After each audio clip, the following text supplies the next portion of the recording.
ஆண்டவரை தவிர தாய் தந்தையரையோ குருவையோ பிறந்த நாட்டையோ இந்த மண்ணையோ இல்லை மெக்கா மதீனாவையோ எந்த மண்ணையும் ஒரு இஸ்லாமியர் வணங்க வேண்டிய அவசியம் இல்லை.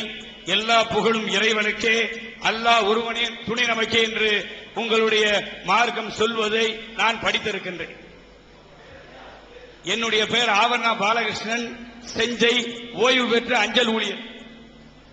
அதாவது இறைவன் தான் எல்லாவற்றுக்கும், அவனை ஒருவனை தவிர யாரையும் வணங்குவதில்லை என்று நீங்கள் சொன்ன காரணத்தினாலே அன்று முகலாய சாம்ராஜ்யத்தில் தந்தையை கொன்றுவிட்டு தனையன் பதவிக்கு வருவது, சகோதரனை கொல்வது, ஆகவே ஒரு மனிதாபிமானம் இல்லாத முறையிலே அவர்கள் கொலை செய்தார்கள் என்று வரலாற்றை சொன்னால் நீங்கள் சொல்கிறீர்கள் அவர்களெல்லாம் இஸ்லாம் அந்த சட்டத்தின் அடிப்படையிலே இருந்தவர்கள் அல்ல, அவர்களெல்லாம் உண்மையானவர்கள் அல்ல. ஆகவே அதை பற்றி நீங்கள் கணக்கிலே எடுத்துக்கொள்ள வேண்டாம். அவர்கள் அந்த வழி வந்தவர்கள் அல்ல, நல்ல வழியை பின்பற்றியவர்கள் அல்ல என்று நீங்கள் சொல்லுகிறீர்கள். இன்று இந்த நாட்டிலே நாம் இருவரும் சகோதரராக, நான் இந்து பார்ப்பன வகுப்பை சேர்ந்தவன், நாம் இருவரும் அன்பாக பழகிக் கொண்டிருக்கிறோம். எதிர்பாராத விதமாக கோயமுத்தூரிலே குண்டு வெடித்து இன்று தனி நீதிமன்றத்தில் வழக்கு வந்து கொண்டிருக்கிறது.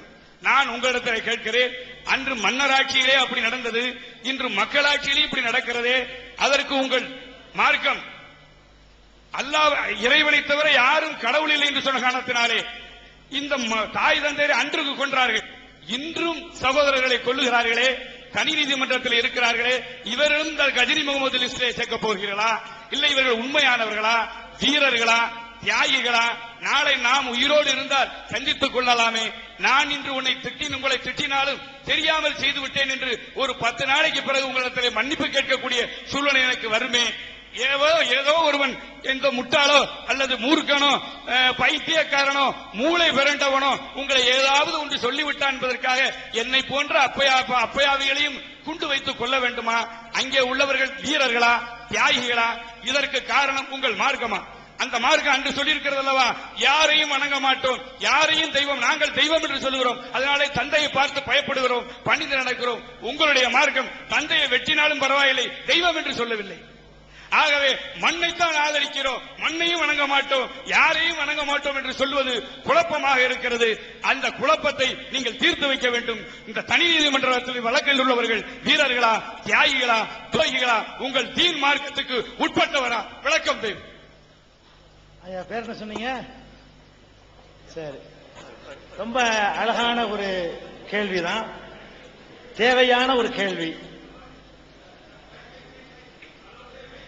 மைக்கு கொடுமா, மைக்கு, கேமரா. ஹலோ, என் பெயர் ஆவண்ணா பாலகிருஷ்ணன், செஞ்சையிலே இருக்கின்றேன், காரைக்குடியில் இருக்கிறேன். அது மட்டுமல்ல, இஸ்லாமிய சகோதரர் செய்யது என்பவர் தான் என் கல்யாண வேலை முழுவதும் பார்த்தார். இஸ்லாமிய நண்பர்களுக்கு நான் விரோதி அல்ல. ஆகவே நான் என்னுடைய கல்யாண வேலை பார்த்தவர் செய்யது. எது எனக்கு பயந்த நிலையில் தான் இந்த கேள்வியை கேட்டு தைரியமாகவும் கேட்டேன். அதாவது நீங்க கேட்கறது நாங்க சந்தோஷம் தான் படுவோம். என்ன கேளுங்களேன், உங்களுடைய கேள்வி அல்லது பல பேருடைய உள்ளத்தில் இருக்கக்கூடிய ஒரு கேள்வி. உங்க உள்ளத்தில் உள்ள கேள்வி நீ கேட்கல, இது நிறைய பேருடைய உள்ளத்தில் இப்படி ஒரு கேள்வி இருக்குது.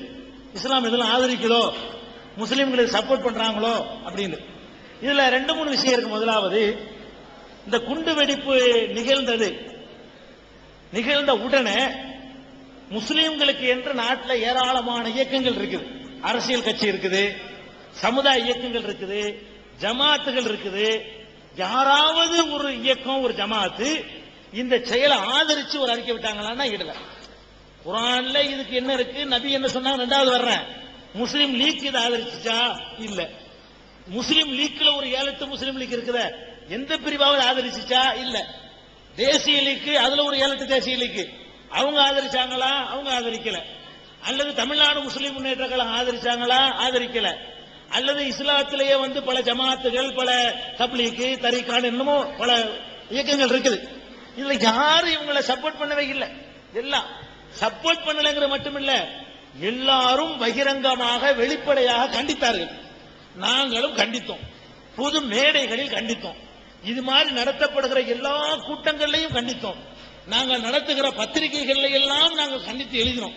அவ்வளவு கடுமையாக இது ஒரு பைத்தியக்காரர்களுடைய வேலை, இது ஒரு முஸ்லீம் செய்யற வேலை இல்ல.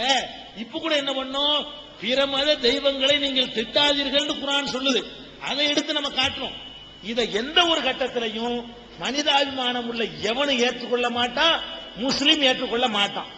ஏன் ஏற்றுக்கொள்ள மாட்டான்னா, நபிகள் நாயகம் அவங்க காலத்துல நிறைய போர்கள் நடந்துச்சு. சண்டை எதுக்கு நடக்கும்னா, அங்க இருந்து படை எடுத்து வருவான், ஊரை அழிக்கிறதுக்கு வருவான், மக்களை காப்பாத்துறதுக்காக வேண்டி படை நடத்தி போக வேண்டிய வரும். அது தப்பு கிடையாது. எல்லா நாட்டில் உள்ள ஆட்சியாளர்களும் நாட்டை காப்பாற்ற ஆகணும். முகமது நபி ஆன்மீக தலைவரோடு ஆட்சி தலைவராக இருந்தார். அவர் மத தலைவரா மட்டும் இல்ல, அவர் ஒரு நாட்டுக்கும் அதிபதியா இருந்தார். அந்த அடிப்படையில் பல நாடுகளோட யுத்தங்கள் நடந்துச்சு, சண்டை நடந்துச்சு. இந்தியா பாகிஸ்தான் நடக்கலையா, அது மாதிரி நிறைய நடந்துச்சு. அந்த யுத்தத்தை தவிர களத்துல வரும்போது ஃபைட் பண்ணார, அதை தவிர அதே மதீனாவுல அதே அரபு நாட்டில் முஸ்லிம் அல்லாத மக்கள் வாழ்ந்தாங்க. அவர்களுடைய சண்டைக்கு போகல, அவர்களுடைய உரிமையை பறிக்கல, அவர்களுக்கு எதிராக நடவடிக்கை எடுக்குமாறு சொல்லல, அவர்களை பகைத்துக் கொள்ளுமாறு குர்ஆன் கூறவே இல்லை. இன்னும் சொல்ல போனா குர்ஆனுடைய வசனத்தை வாசிக்கிறேன். லா எஜ்ரி மன்னக்கும் ஷனஆனு கௌமின் அலா அல்லா தஅதிலு. குர்ஆனுடைய டெக்ஸ்ட். இதுக்கு என்ன அர்த்தம்னா, ஒரு சமுதாயம் உங்களுக்கு பிடிக்கலன்னு சொன்னா கூட அவர்களுக்கு நீதி வழங்குவதிலிருந்து நீங்கள் விலகிவிட வேண்டாம். நமக்கு பிடிக்காவிட்டா கூட அவன் பக்கம் நியாயம் இருந்தா அதைத்தான் பேசணுமா, நம்ம ஆளு நியாயம் பேசக்கூடாதான்.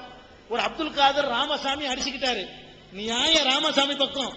நான் முஸ்லீமா இருந்தால் ராமசாமி பக்கம் நிக்கணும், நியாயத்தின் பக்கம் நிக்கணும், சாதியின் பக்கம் நிக்க கூடாது, சமுதாயத்தின் பக்கம் நிக்க கூடாது, அக்கிரமத்தின் பக்கம் நிக்க கூடாது.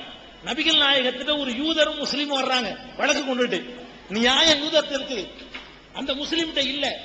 நபிகள் நாயகம் யூதருக்கு பேசினாங்களே தவிர முஸ்லீமுக்கு பேசல. நீ செஞ்ச தப்பு, அவர் பக்கம் நியாயம் இருக்குது. இதுதான் ஒரு முஸ்லீமுக்கு நபிகள் நாயகம் கற்றுத் தந்தது. அந்த போர்க்களம் நடத்தினாங்கன்னு சொன்னேன், அந்த போர்க்களங்கள்ல கூட போர்க்களத்துக்கு எந்த நெறியும் கிடையாது. உங்களுக்கு தெரியும், போருக்கு தர்மம்லாம் கிடையாதுங்க. போர்ல என்ன செய்யலாம், கொல்லலாம், சூறையாடலாம், கொள்ளையடிக்கலாம், ஒரு நாட்டு சொத்தை அள்ளிட்டு ஓடலாம். போர்ங்களா தானே, போர்ன கை குலுக்கி இருக்கா போர் செய்வான். போர்னு சொன்னால ஜெயிச்சவன் தோத்தவன என்ன வேண்டாலும் பண்ணலாம். யானை விட்டு கலக்குனாங்க, விளைபொருளை அழிச்சாங்க. கடந்த காலத்து சங்க காலத்து இலக்கியங்கள் எடுத்து பாத்தீங்கன்னா, எதிரி நாட்டில் போய் யானை விட்டு கலக்கிறது, குடி தண்ணீர் நாசமாக்குறது, பயிர்களை அழிக்கிறது, அந்த பெண்களை எல்லாம் அள்ளிக்கிட்டு ஓடுறது, போகப்பொருளை நினைச்சுக்கிட்டு. அப்ப இந்த மாதிரி எல்லாம் நடந்த ஒரு காலகட்டத்தில் தான் நபிகள் நாயகம் வாழ்றாரு. நாகரிகமான சமுதாயத்தில் வாழல. அவர் சொல்றாரு, போர்க்களத்தில் வரும் பொழுது கூட பெண்களை நீங்கள் கொல்லக்கூடாது. சண்டைக்கு வந்தா கூட, யுத்தத்தில் கொண்டாந்து நிப்பாட்டி இருந்தா கூட பெண்களை நீங்கள் கொல்லக்கூடாது. போர்க்களத்தில் கூட சிறுவர்களை கொல்லக்கூடாது. போர்க்களத்தில் கூட மத குருமார்களை கொல்லக்கூடாது. பாதிரியார்களை சாமியார்களை கொண்டாந்தா அவங்களை கொல்லக்கூடாது. போர்க்களத்தில் கூட இப்படி ஒரு புது நெறி அப்படி வகுத்தவர் நபிகள் நாயகம். இவர்கள் கோயம்புத்தூர்ல என்ன நடந்துச்சு, ஆஸ்பத்திரியில் வேலை பார்க்கிற பெண்கள், நர்சுகள், பிரயாணத்தில் பஸ்ஸுக்கு ரயிலுக்கும் போனவன், டிக்கெட் எடுக்க போனவன், ஒண்ணும் தெரியாத அப்பாவி, எந்த ஒரு பாவமும் அறியாதவன், அவர்களை எல்லாம் இவங்க குண்டு வச்சு கொள்றதை இஸ்லாம் ஆதரிக்குமா? முஸ்லிம் சமுதாயம் ஆதரிக்குமா? அதை ஆதரிக்கலங்கிற காரணத்தினாலதான் எங்களுக்கு பாதுகாப்பு போலீஸ்ல பாருங்க கூடவே ஆள் போட்டு வச்சுக்கிறாங்க. எதுக்காக வேண்டி? இதை கண்டிக்கிறதுனால அவங்க எங்களையும் கொள்ளுவாங்க. யாரு? எங்க சமுதாயத்தில் உள்ள இவங்கள இருந்து எங்களை காப்பாற்றுறதுக்காக வேண்டி கவர்மெண்ட் எங்களுக்கு போலீஸ் பாதுகாப்பு அப்படி கண்டிக்கிறோம். கிறுக்க மார்க்கத்தை அறியாதவன், அறியாமையில் இருக்கிறவங்க, மூடர்கள், கோழைகள் என்ன வேணாலும் சொல்லிக்கிறங்க. அதைத்தான் நாங்க இவ்வளவு காலமா சொல்லிக்கிட்டு வர்றோம். அதே நேரத்தில் ஒரு உண்மையை நியாயப்படுத்துறதுக்கு சொல்லல, ஒரு உண்மையை உங்களுக்கு சுட்டி காட்ட நான் கடமைப்படுறேன். இந்த குண்டு வெடிப்பு இருக்குல்ல, அதை அரசாங்கம் நினைத்தால் தவிர்த்துக்க முடியும். அரசாங்கம் தான் காரணம். என்ன காரணம்? பிப்ரவரியில குண்டு வெடிக்குது. 96 பிப்ரவரியா 97 பிப்ரவரியில குண்டு வெடிக்குது. அதுக்கு முந்தின வருஷம் நவம்பர்ல ஒரு கலவரம் நடக்குது. 3 மாசத்துக்கு முன்னாடி அதே கோயம்புத்தூர் ஒரு கலவரம். 98 பிப்ரவரி 97 நவம்பர். சரி, 98 பிப்ரவரியில 2ஆம் தேதி குண்டு வெடிக்குது. 97 நவம்பர் 30ஆம் தேதி அங்க ஒரு போலீஸ்காரர் செல்வராஜ்ங்கிறவரை ஒரு கூட்டம் கொள்ளு. இவங்கதான் கூட்டம், வேற கூட்டம் இல்ல, வானத்துல இவங்கதான். இவங்களை பிடிச்சி என்ன வேணாலும் பண்ணலாம், தூக்கு தண்டனை கொடுக்கலாம், என்ன வேணாலும் பண்ணலாம். இவங்க இந்த 3 பேரு கொலை செஞ்சதுக்காக வேண்டி டோட்டலாக எல்லாமே ஒன்னா இறங்கி, போலீஸ்ல இருந்து எல்லாரும் சேர்ந்து இறங்கி 19 முஸ்லிம்கள் அன்னைக்கு கொல்லப்படுறாங்க. 120 பேர் ஊனமாக்கப்பட்டாங்க. இன்னைக்கு இப்படி இருந்திருக்காங்க கைகால் இல்லாம. இது நடக்குது சரி. போலீஸும் உடந்த ஒரு போலீஸ்கார கொண்டு பழி தீக்கிறங்கிற பேர்ல சம்பந்தப்பட்டவனை பழி தீக்காம என்ன செஞ்சாங்கன்னா அப்பாவே பழி வாங்கினாங்க. சம்பந்தப்பட்டவனை தேடி பிடிச்சு கொண்டா கூட யாரும் கேட்க மாட்டாங்க. போனவன் வந்தவன் 13 வயசு பாலகன் உட்பட 13 வயசு பாலகன் உட்பட ஒரு 45 வயசு அம்மா உட்பட அந்த மாதிரி எல்லாம் என்ன செஞ்சாங்க, தாக்குதலுக்கு ஆளானாங்க. அநியாயமா 1000 கோடி ரூபாய்க்கு அதிகமான சொத்துக்கள் தீ வைக்கப்பட்டு சூறையாடப்பட்டு தீ வைக்கப்பட்டுச்சு. இது நடந்துச்சு. இது நடந்ததுக்கு ஒரு நடவடிக்கை எடுங்கள்னு சொல்லி கவர்மெண்ட்ல வற்புறுத்தணும். நடவடிக்கை எடுத்திருந்தால், குற்றவாளிகள் கைது செய்யப்பட்டிருந்தால், சம்பந்தப்பட்டவர்கள் மீது இந்த அரசாங்கம் வந்து ஒழுங்கான ஒரு சிபிஐ விசாரணைக்கு போட்டிருந்தா கூட இந்த கிறுக்கனூலால் அப்படி ஒரு 100 பேர் தட்ட முடியாது. 10 பேர் இருந்தவன் 100 பேரை எதை வச்சு ஆகுனா, பத்தீங்களா நம்ம கொண்டுட்டாங்க விடக்கூடாது, 19 பேர் இப்படி சொல்லி ஆள் திரட்டுறதுக்கு காரணமா இருந்தது கவர்மெண்டுடைய கையாளாகத்தனம். அதுக்கு ஒரு சட்ட ரீதியா நடவடிக்கை எடுத்து முடிச்சிருந்தாங்கன்னு சொன்னா இவங்க வந்து இப்படி ஒரு கூட்டத்தை உண்டாக்கி இருக்க முடியாது. இப்படி ஒரு காரியம் நான் நியாயம்னு சொல்லல, அதை ஒரு கட்டத்தில் ஆதரிக்க முடியாது. ஆனால் கவர்மெண்ட் தன்னுடைய வேலையை எப்பவும் செய்யணும். இப்ப தனி நீதிமன்றம் போட்டு விசாரிக்கிறாங்கல்ல, அதுக்கு தனி நீதிமன்றம் இன்னும் போடல. அப்ப கவர்மெண்ட்ல வந்து அந்த மாதிரி 19 பேரை கொன்றது யார், சூறையாடினது யார், அது காரணகர்த்தா யாருன்னு சொல்லி ஒழுங்கா வழக்கு பதிவு செஞ்சிருந்தா இந்த காரியத்தை எவனும் ஆதரிச்சிருக்க மாட்டான். 180 பேர் இந்த குற்றத்தில் சேர்க்கப்பட்டவங்க. 188 பேரா எத்தனை பாக்காரு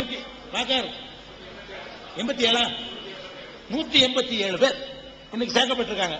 அவங்க எவ்வளவு பேர் இருந்தாங்க தெரியுமா? அப்ப 10 பேர் தான் இருந்தாங்க. 10 பேர் இருந்தவன 187 பேர் ஆதரவாளர் ஆக்குனது எது தெரியுமா? இந்த நிகழ்ச்சி. பத்தியா, உன் அண்ணன் கொண்டுட்டான்ல, உன் தம்பியை கொண்டுட்டாங்க இல்ல, அதுக்கு நியாயம் கிடைக்கல இல்ல, உன் மாமனை கொண்டான்ல, உன் மச்சானை கொண்டான்ல, இப்படி சொல்லியே ஒரு 187 பேரை திரட்டுறது. 10 பேரா இருந்தத 187 ஆக்குனது காரணம் என்ன? அரசாங்கத்தினுடைய கையாளாகத்தனம், நடவடிக்கை இருக்காதத்தனம். என்னன்னு போர் கேர்லஸா விட்டது. கவர்மெண்ட் நினைச்சால் 100% தடுத்திருக்க முடியும். ஒரு சின்ன விசாரணை சிபிஐ நடவடிக்கை எடுக்கிறாங்கன்னு சொல்லும் போது இப்படி மக்களை அவன் திருப்ப முடியாது. திருப்பிட்டான். ஒரு நம்ம பக்கத்துல பாதிப்பு இருக்குன்னு வைங்களங்க, நம்மளை கூட தீவிரவாதி ஆக்கி போடலாம். உங்க சைட்ல ஒரு பாதிப்பு இருக்குன்னு வைங்க, உங்களை தீவிரவாதி ஆக்கி ஈஸி ஆக்கிட முடியும். அப்ப நியாயம் வழங்காததுனால நடந்துச்சு. ஆனால் அது காட்டு மிராடித்தனம். அதுக்காக கூட அவன் சட்டத்தை கையில் எடுக்கக்கூடாது. கவர்மெண்ட் தான் எடுக்கணும். திருடுனா கையை விட்டு நானே வெட்ட முடியும். கவர்மெண்ட் செய்யணும். அதான் அதுல உள்ள விஷயம். நம்ம ஆதரிக்கிறோம்.